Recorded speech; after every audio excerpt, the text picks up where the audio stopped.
Hey everyone, this is James Roguski, and this video is an invitation to every American to participate in over a year-long effort to convince Congress and President Trump to repeal the PrEP Act from 2005.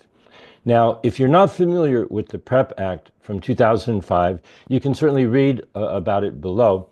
But in summary, it is the root source of the problems that we all suffered through during the COVID-19 5-year period of abuse that we all had to go through. The PrEP Act does not prepare the nation for anything. The PrEP Act simply gave outlandish authority to the Secretary of Health and Human Services to declare an emergency, but more importantly, to declare, with just simply putting it into the Federal Register, that all of the people involved, the manufacturers, the pharmaceutical companies, the distributors, the doctors, the hospitals, the clinics, the pharmacies, everyone involved in implementing what they call covered countermeasures, the vaccines, quote unquote vaccines, products like remdesivir, and all of the treatments that were used, every single person involved was given immunity to prosecution for any harm that they may have caused. Now, you just got to let that sink in. If someone went to the pharmacy and wanted to get a flu shot, but they accidentally got a COVID-19 vaccine that they didn't want, that's covered. You can't sue them. If any harm occurred, any type of ailment or death or loss of any kind, it was covered under the PrEP Act. No one, not the companies, not the hospitals, not the doctors, not the nurses, not the farm techs, not anybody can be sued. Now, why in the world at this point in time can we look back and say that that makes any kind of sense at all? If the products are safe and effective, which they are not, then why do all of these people and all of these companies need this protection? Well, quite frankly, it's licensed to commit murder. It's licensed to commit crime. And I encourage everyone to read up about the PrEP Act. I don't know anyone who, after they've read it and comprehended what it's really all about, thinks that it was a good idea from way back in 2005. Thank you, George W. Bush, for nothing. And everyone who understands what this is should rise up and demand that their representative in Congress and their two senators sign legislation, sign on and vote for and support legislation to repeal the PrEP Act. It's a very simple thing. Take that act from 2005 and remove it. It violates the Constitution in a number of different ways. It protects companies from doing whatever they want to do that ultimately ends up harming people. And it is an abuse of the rights and freedoms that we have to protect ourselves from the harmful products that have been thrust upon us. So I encourage everyone, watch the rest of this video. There's a little bit more information for you. And give me a call at 310-619-3055 if you want to make sure that over the course of the next year, prior to the midterm elections in 2026, we demand that our Congress and Senate repeal the PrEP Act, or we vote them the hell out of office. Watch the rest of the video, read what's down below, give me a phone call, 310-619-3055. If we, the people, cannot remove one freaking law from the books, in the United States Code of Federal Regulations, if we cannot make our Congress listen to us about this, that our country is lost. We need to save it, and this is one of the first steps that we can go through to demand that our representatives take the action that we want them to take. 9/11 happens, right? And out of that, we saw a lot of measures that restricted individual rights. By 2005, Congress passed a new law called the Public Readiness and Emergency Preparedness Act. So they created this section of the law called covered countermeasures. And covered countermeasures could be drugs, they could be devices, and it includes things that get an emergency use authorization. So what people need to understand, all of the drugs that have been used since 2020 are emergency use authorization. So the PrEP Act created an even more absurd, stingy compensation program and created even broader liability protections for industry, for healthcare workers, and for the government. I guess we have to back it all the way up. What is the PrEP Act, Robert? What was the intent of the PrEP Act, and how has it been abused in the context of COVID? So the PrEP Act was passed to allow so-called emergency use authorizations, and any manufacturer is immune from suit, no matter what bad acts they did. There's supposed to be a limited exception for willful misconduct, but they effectively gut that by having to get the U.S. government involved. If they don't sign off, you really can't get anywhere anyway. So instead, you're put into this separate compensation program. But this compensation program, you have no right to a hearing, no notice of the evidence, no notice of even who's deciding your case. No, you're not a notice of what experts are being used. So it's a pure star chamber, black hole type proceedings judicially. None of the due process we normally require for any property right. And on top of that, they deny awards in 97% of cases. So most of the COVID vaccine injured are not being compensated.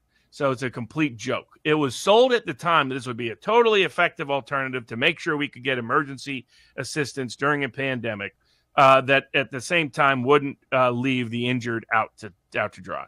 But this is Congress trying to take away a right you had at the time of the Constitution, which was your right as an individual. It's supposed to be reserved to you. Right to a trial by jury, a right to all property and liberty being protected under due process of law under the Fifth Amendment, a right to trial by jury in the Seventh Amendment, but also your rights under the Ninth and Tenth Amendment that are preserved to you unless explicitly expressly given to the federal government. Which is what there's nothing in there that says you can take away my right to sue somebody for screwing me.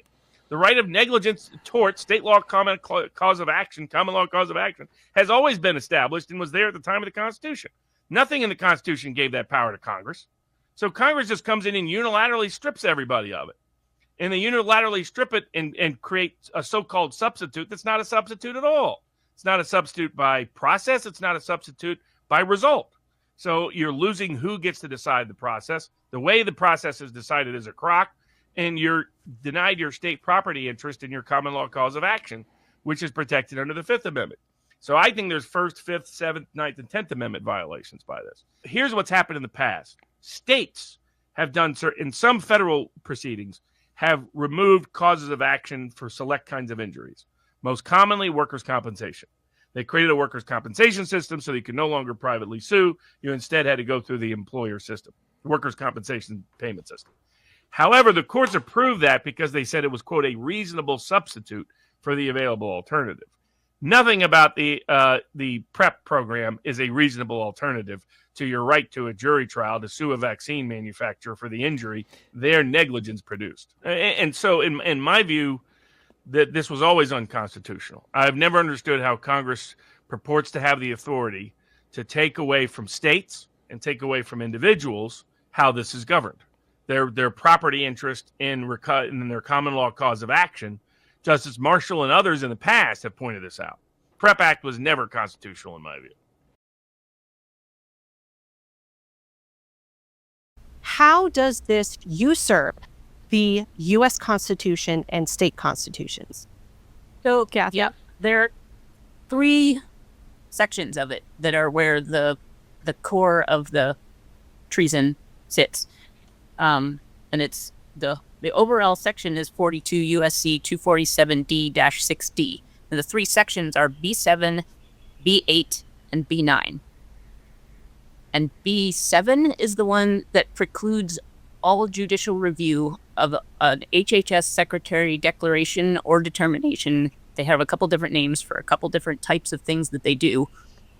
One is the determination that an emergency exists, which they can do without any evidence. There's no requirement for any evidence. There's no standard of evidence. They just say that that exists, and that is taken as a presumption that if they say it exists, then it does. Then there's declarations which are built on that determination, and the declarations pertain to the products. And that's them saying that given I, the HHS secretary, have said this threat exists, I am also declaring, also unilaterally, also without any evidence, that I recommend the manufacture, testing, development, distribution, administration, and use of covered countermeasures. So it covers the products and it covers the event that is the pretext for the products. There can be no judicial review of either of those things under this B7 section. Then there's the B8 section, which is the preemption of state law. And that says to all of the states, nothing you have in your laws or your constitutions or any other legal instrument in your state can be different or can impose different standards or can do different review type things for the things that the HHS secretary has said about the threat existing and about the products. And then the third piece is B9, which is a report to Congress. And it basically says the HHS secretary should report to Congress within 30 days why he has done this, but it doesn't say anything about, again, evidence. He doesn't have to produce any evidence. And Congress has no authority explicitly. They don't explain or provide or have any provision for them to overrule or override or review what the HHS secretary has said exists, which may not exist at all. And in this case, it did not. And they have no ability to override what he says about the recommendation for these countermeasures to be produced and used. After I had read the PrEP Act, which I read in, I think, March of 2022, and I have the copy that I printed out, and I have my margin notes with all kinds of exclamation points. I'm like, what the hell is going on? Anyone who read that or has read it takes probably about 15 minutes and has any understanding of law and especially any understanding of preemption doctrine could see immediately that that was a huge problem, because what it had basically done is use a statute to overthrow the Constitution. Of course it should be overturned. And if you want to know why there is such a strong, fierce drive to vaccinate children, you have to understand how the law works. Under the CARES Act and the PrEP Act, emergency use authorization vaccines are protected from liability. So as long as it's an EUA vaccine, you can't sue them, no matter how reckless their conduct, no matter how grievous your injury, no matter how negligent they are, you cannot sue them. Once it becomes an approved vaccine, that shield, that immunity, freedom from immunity disappears.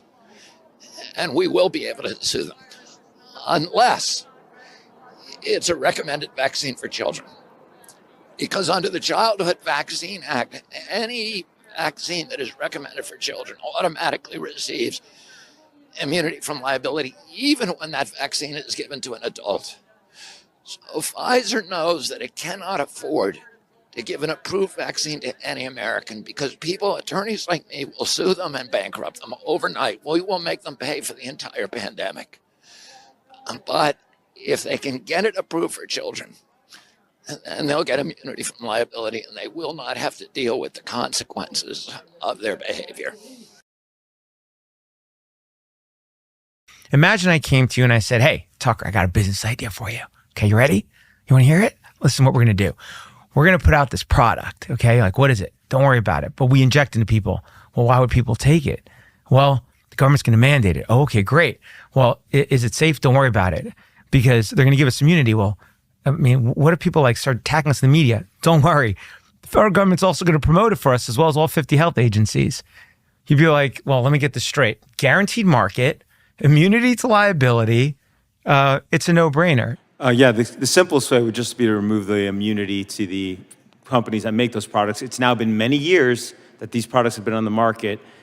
Everybody here is saying they're safe, a lot of the folks I've listened today say they're safe, then there should be no reason to continue giving those companies the immunity to liability for injuries if they are safe, as has been advocated here today.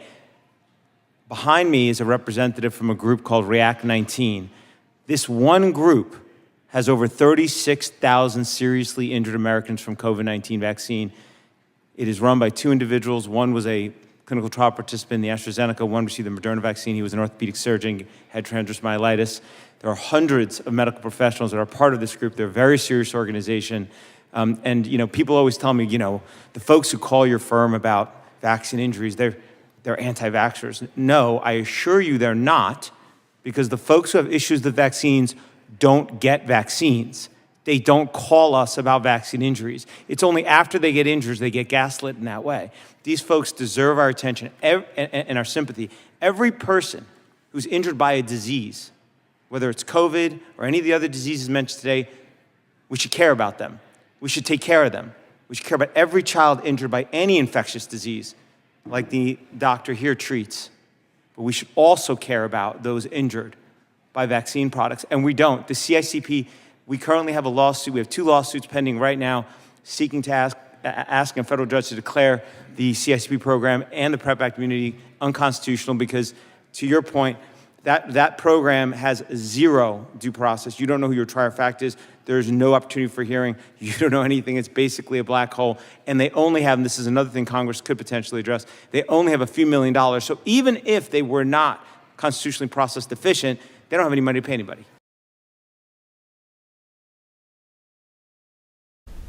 One of the most onerous things, the PrEP Act.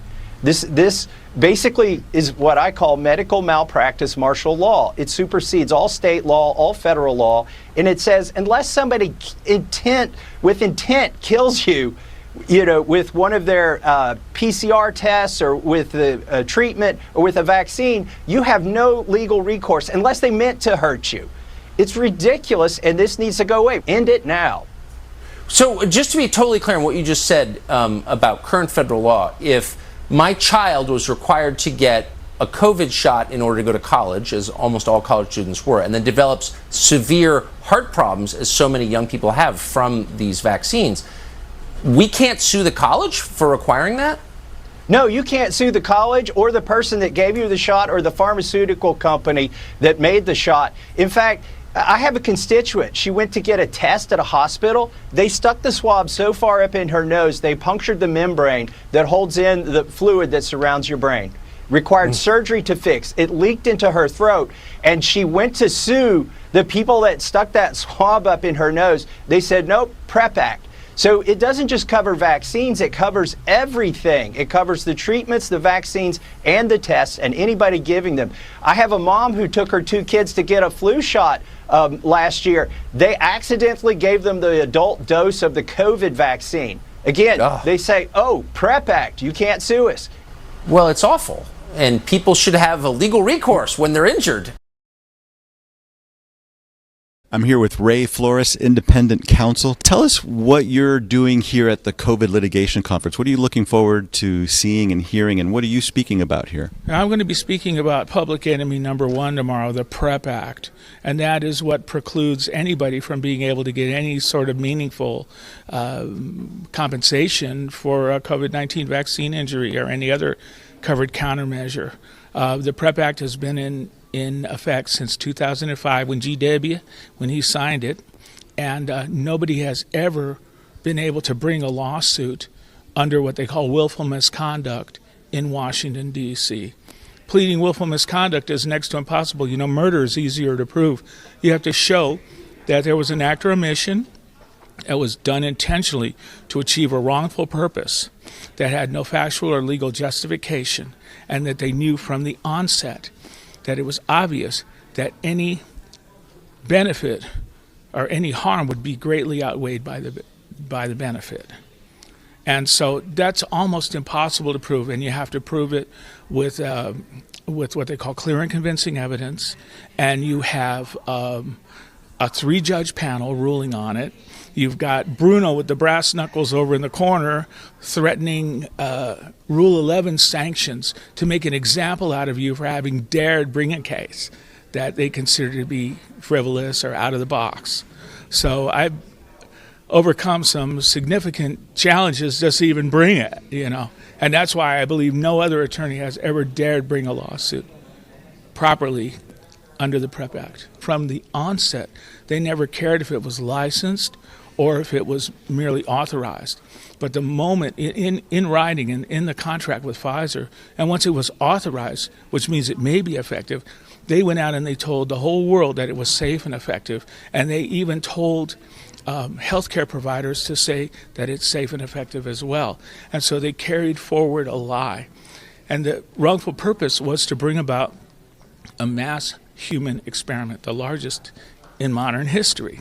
And they knew that they had no legal or factual justification to do that because in Doe v. Rumsfeld, they knew that they could not bring soldiers to become human guinea pigs in their medical experiments, and that's Judge Sullivan's words. Those aren't my words. So they knew ahead of time that that there is a difference between authorized and a licensed vaccine, and they also knew the Department of Defense because the Army, they were plaintiffs in the Nuremberg trials. So how can you tell me that it's okay to bring about a mass human experiment? And how can you tell me that there's going to be a benefit that's greatly going to outweigh any harm because they're enticing people under false pretenses to become part, in fact, the entire American population, one way or another, either by participating in it or refraining, has been a subject of this massive medical experiment. And my client family, anyway, of the deceased, he waited until it was licensed, and he died a month after his second vaccine. And the cause of death, according to the coroner's report and the certificate of death, was the Pfizer vaccine. So that was in the coroner's report. Yeah, exactly. One of the biggest stories came and went last week, and I saw a handful of people report on this thing, and this was the re-upping of the PrEP Act. This is the emergency declaration for COVID. We're still under a COVID emergency, says the Secretary of HHS, Javier Becerra, and this is the 12th time it's been renewed. Here's the headline here, and how long did they renew it for? Till 2029. And we go to the actual press release, and you can see here it's the Public Readiness and Emergency Preparedness Act. And you go into here, it says, this is Javier Becerra, Secretary of HHS, I have determined there's a credible risk that COVID-19 may in the future constitute such an emergency, and am thus amending the declaration to prepare for and mitigate that risk. It does covered countermeasures in covered persons. So this is what's in here. So covered countermeasures. So it's indemnifying and protecting remdesivir, Paxlovid, ventilators. And of course, it has the countermeasures injury compensation program. This is this administrative program where people have to kind of beg and plead to get any type of compensation that just basically pays your medical bills or if someone dies for the COVID vaccine. It's extremely stingy. It has nothing to do with the vaccine injury compensation program, which is somewhat of a legal process still compared to this. Yeah. But what it also does is under covered persons, you can go in there and read that yourself. It adds pharmacists and pharmacy interns on there for administration of vaccines. But over the last couple of years, about 17 bills at the state level have been trying to add pharmacists and pharmacy interns to be able to inject CDC's entire schedule in children to adults at pharmacies. And, there have been debates at state levels back and forth, as there should be. But Javier Becerra, basically with a swipe of a pen, said, you know what, pharmacists, pharmacy interns can inject the COVID vaccine because there's emergency, and just go ahead and inject all the other vaccines ACIP recommends too. We'll give you liability protection for that too. So it's created an industry for pharmacists now, a brand new money-making industry. So what's interesting here can we just be seen for a second? Why is preparing for a risk indemnifying the product maker? I mean, especially this far down. We're not rushing it anymore. We're not rushing it out in 2 weeks and saying, well, we know that the manufacturer would have taken more time. We're like years into this. Why is it this product needs to be protected from liability? They made $100 billion. If vaccine injury is really 1 in a million, which we're proving beyond a shadow of a doubt right now today that that's crazy, that's obviously not true. But here's the point. If it really was 1 in a million, don't you think they could afford that once in a rare lawsuit? Why is it they need indemnity? Why is it? They don't do it for drugs. They don't do it for anything else in this world. Explain to me why this product should not be allowed to be sued, and especially should hold on to not being able to be sued all the way through Robert Kennedy Jr.'s tenure at HHS.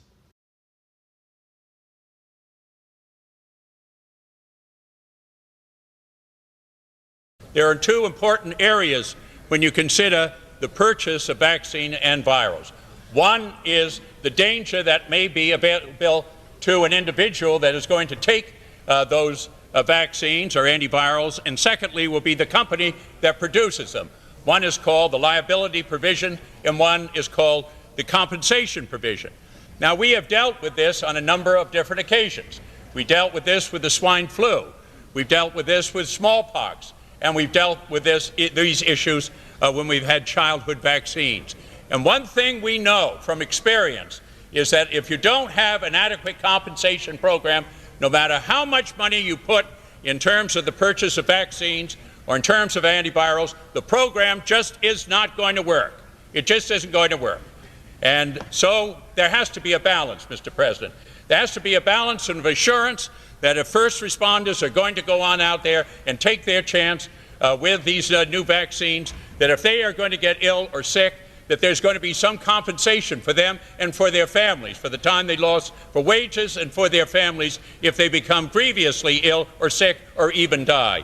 And there also has to be the assurances to those first responders that those vaccines are not going to be produced negligent. That is the framework.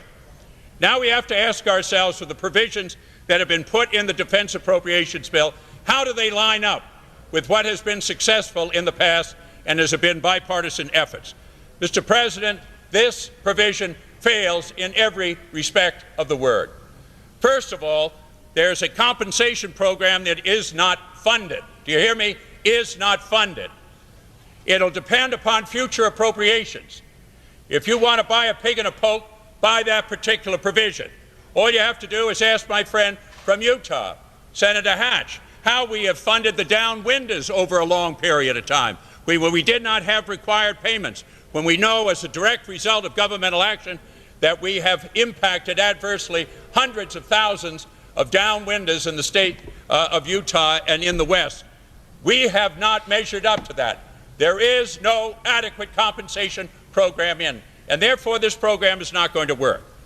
But not only that, Mr. President, what have we done with regards to the manufacturers? What kind of immunity have we gone to the manufacturers? Mr. President, what they call is the bad actor provisions that have to meet the definition of willful misconduct. Now look at just page 12, Mr. President, of this particular 40-page amendment. It tells in order to have any kind of liability, you have to have willful misconduct. That's on page 12. Oh, is that right? No, I guess I'm wrong. Because underneath it, it has the rules of construction.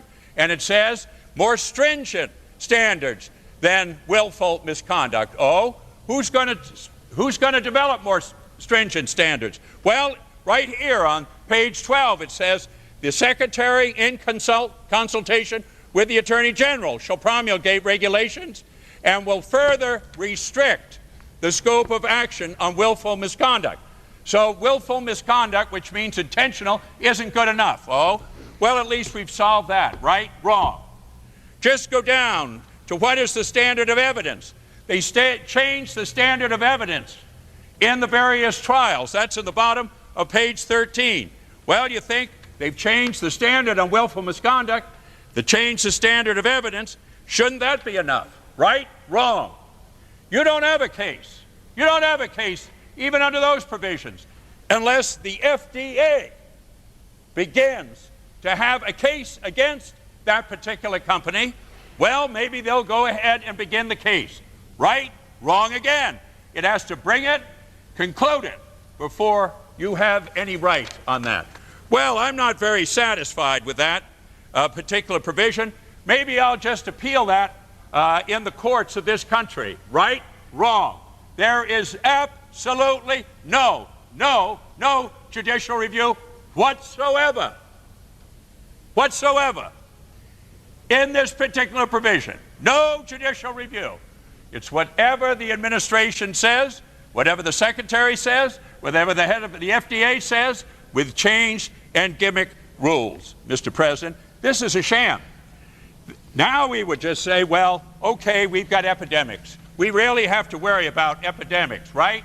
Well, who defines epidemics? It's rather interesting about who defines epidemics. Senator Domenici says diabetes, that's an epidemic. Senator Frist himself said meth abuse is an epidemic.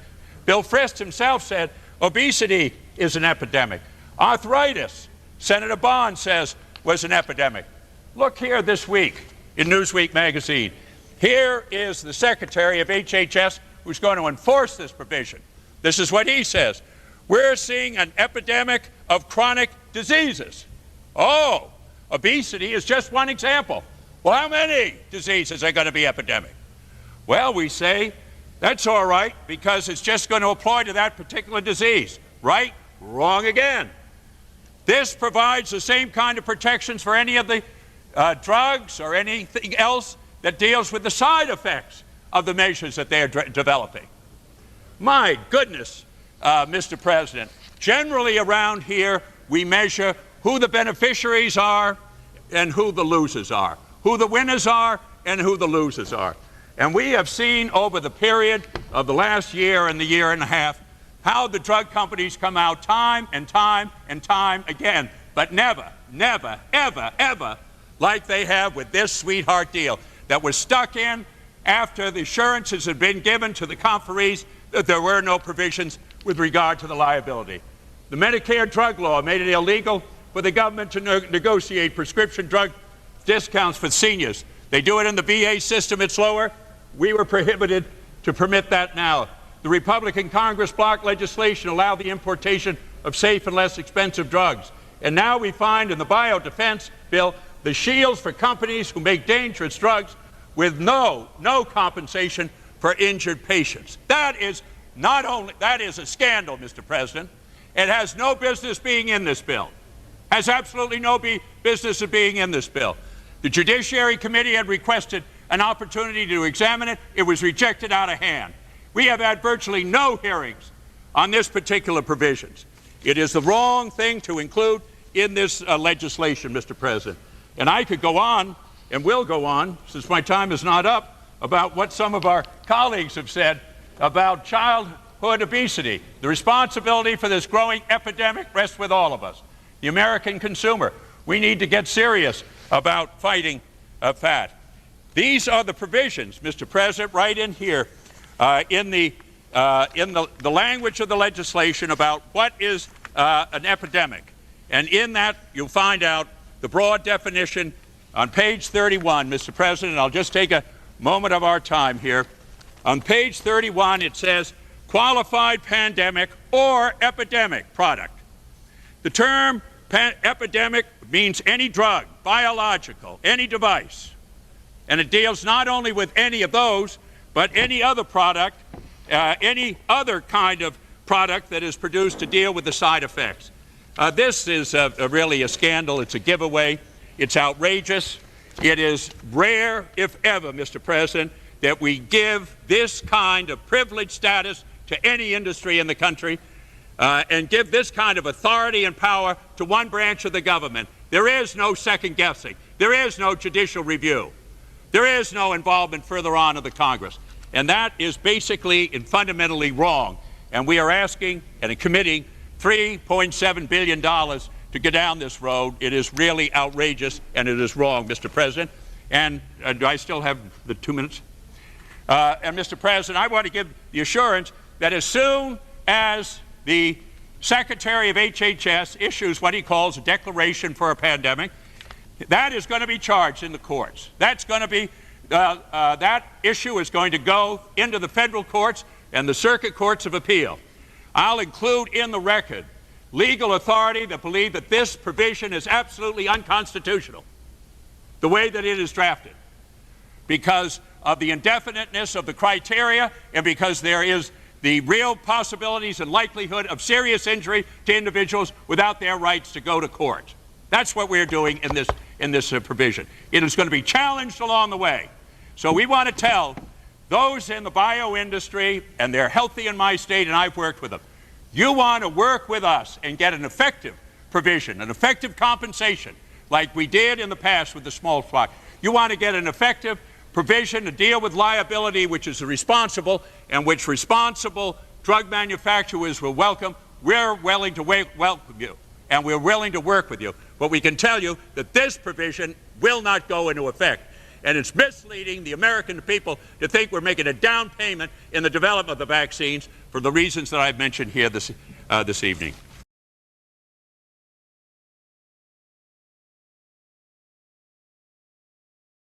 What also happens under public health emergency is HHS secretary becomes de facto head of the government and a dictator.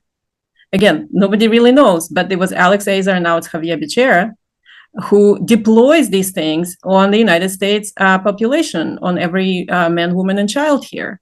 And he, in his sole capacity, or she, whoever succeeds them, decides, the criteria for this deployment is their personal decision whether these particular things, countermeasure prototypes by Department of Defense, may be effective. That's it. There's no other standard. Okay, so let me just clarify what you're saying. Normally, the protocols that you had to go through in your businesses, you would do, you do a series of proposals. You design the clinical trials to make sure that they're going to show efficacy, that they're going to show safety. You do those clinical trials for a number of years. And then you go and show the results to FDA, and FDA has to make determinations about safety and efficacy, and has to make determinations that the product is going to avert more harm than it causes, and the appropriate warnings and the the side effects that you put on the manufacturer's inserts, and all these 1,000 things that you have to do to get a product to market and get the inspections, etc. Here, all of those are abolished. And the only determination is that the Secretary of HHS decides in his head, with either some evidence or no evidence whatsoever, that the product may be effective. Mm-hmm. That's it. That's it. That's it. So, and even if the evidence then shows that it's not effective, if he can say, well, I still believe it's effective. Absolutely. He never has on the market. Even if there's a mountain of evidence that says it's killing people, it's not effective, he can choose legally under his own decision making that I'm going to believe this is effective no matter what the evidence says. And as long as I believe it's effective legally, I can, essentially mandate it for all Americans. Now, if you're not familiar with this heinous piece of legislation, the PrEP Act is the license to kill. A covered person shall be immune from suit and liability under federal and state law with respect to all claims for loss caused by, arising out of, relating to, or resulting from the administration to, or the use by, an individual of a covered countermeasure. So like Paxlovid, or the vaccines, or these invasive tests that they ram up people's noses. And loss includes anything, any type of loss, up to and including death. And then it talks about the scope. It says the immunity under paragraph 1 applies to any claim for loss that has a causal relationship with the administration to or use by an individual of a covered countermeasure. So it includes if the vaccine killed somebody and caused their death. There's a reason this is on the books. And the reason is obvious. And it basically includes everything: design, development, clinical testing, investigation, manufacturing, labeling, distribution, formulation, packaging, marketing, promotion, sale, purchase, donation, dispensing, prescribing, administration, licensing, or use. And now we have the HHS conspicuously extending these obscene protections, this genocide-enabling clause. The PrEP Act is a license to kill, a license to genocide, a license to mass murder. It's disgusting. So one obvious question is, why do you need liability protection if you say it's so safe? This is about deploying poisons to weaken the population, shorten lifespans, and outright execute the frail and disabled. Absolutely disgusting. Oh, and don't forget the contraceptive aspect that seems to be at play as well. We've seen many, many reports of menstrual irregularities and lower sperm counts. And we will not have justice until everybody involved, forcing and mandating these products, giving them without getting proper informed consent. We will not get justice until they all pay for their crimes against humanity. They still want to inject all these products without any liability. They still want to inject all these vaccines that have been linked to so many problems with total liability protections. They still want to ram these tests up people's noses with their porcupine spikes, impaling the flesh. And they want to have total immunity for that as well. Oh, and don't forget the oral products, Paxlovid, etc., etc. All of these state-sanctioned COVID treatments will continue to be used, it sounds like, and they're giving themselves a license to kill.